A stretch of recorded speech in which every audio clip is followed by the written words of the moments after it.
From Nice, I sail down the Mediterranean to my next destination, Cannes. Another delightful playground of the jet set, famous for its palm tree-lined boulevards, and this time of year, playing host to the fabulous Cannes Film Festival. Like many towns on the French Riviera, Cannes began life as a quiet fishing village. Everything changed when British Lord Chancellor Henry Brougham was forced to stop here in 1835 after fashionable Nice was gripped by cholera.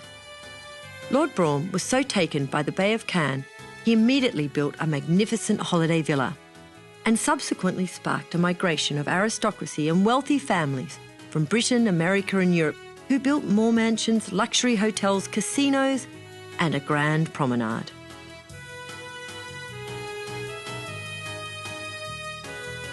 Not much has changed. The super yachts still sail in, the palaces and sumptuous hotels continue to line the 2-kilometre La Croisette, and the clientele remains decidedly wealthy and famous. Come nighttime, these yachts turn into party boats, lights, music and beautiful people. The Cannes Film Festival is in full swing, and I've been invited to the #1 festival opening party at the spectacular Hotel Majestic. I already know my fellow countryman Russell Crowe has RSVP'd, along with other stars. In the meantime, I make for the Marché du Festival. The Boulevard de la Croisette is hot and choked with festival goers.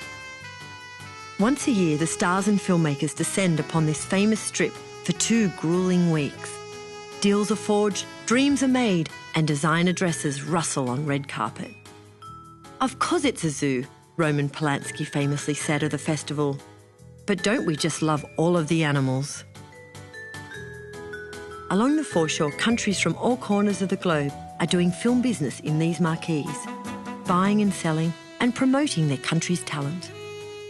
I opt for brunch at the Hong Kong Pavilion and a welcome glass of French rosé. The Hotel Majestic is tonight's party venue, and they stage an impressive outdoor lighting display projected onto the facade of the hotel. Elle avait des yeux d'opale, qui me fascinaient, qui me fascinaient. Il y avait l'ovale de son visage pâle, de femme fatale qui me fut fatale. Every star worth their salt has stayed at the Majestic or been to the hotel's festival party.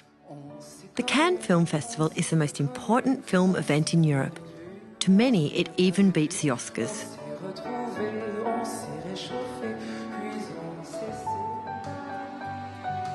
I want to know more about this landmark hotel built by British-born hotelier Henry Rule. He's also responsible for the Carlton Hotel, whose twin cupolas are modelled on the breasts of his lover, the famous courtesan Belle Otero.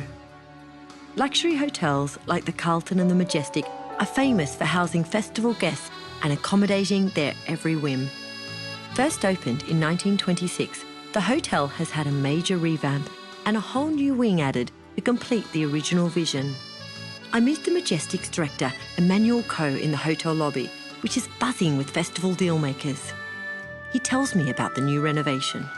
Today, many people are saying this new wing looks as if it had always been there, and in fact, this was the dream of the architect who designed it, and it gives balance to the building.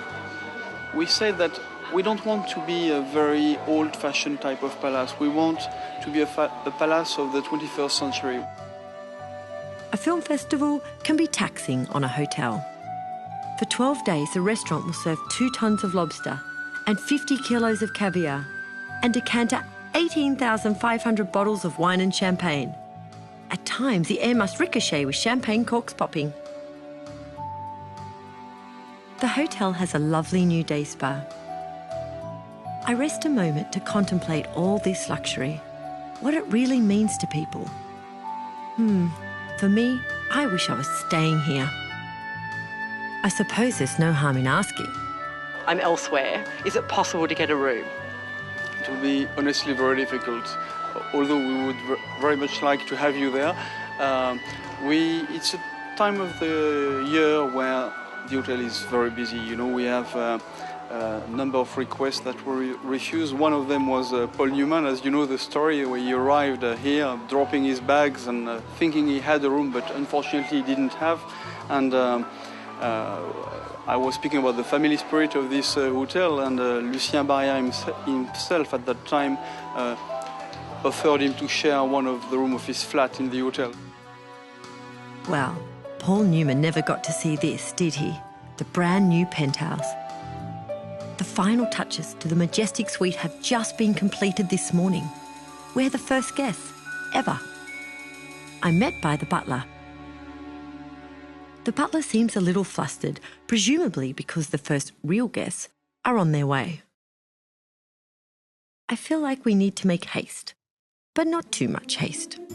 This suite is certainly on a grand scale, spacious with high ceilings, your very own butler, a huge dining room, 2 king-size bedrooms, a magnificent view, all this for a cool 38,000 euros per night. Europe's most expensive hotel suite. Why is it always so easy to have fun in penthouses? If I found myself here for a week, I'd lock the doors and never leave. This is paradise, high above the madness of the film festival.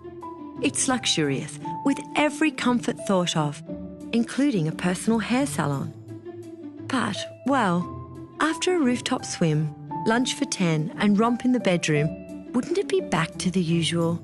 Okay, what do we do now?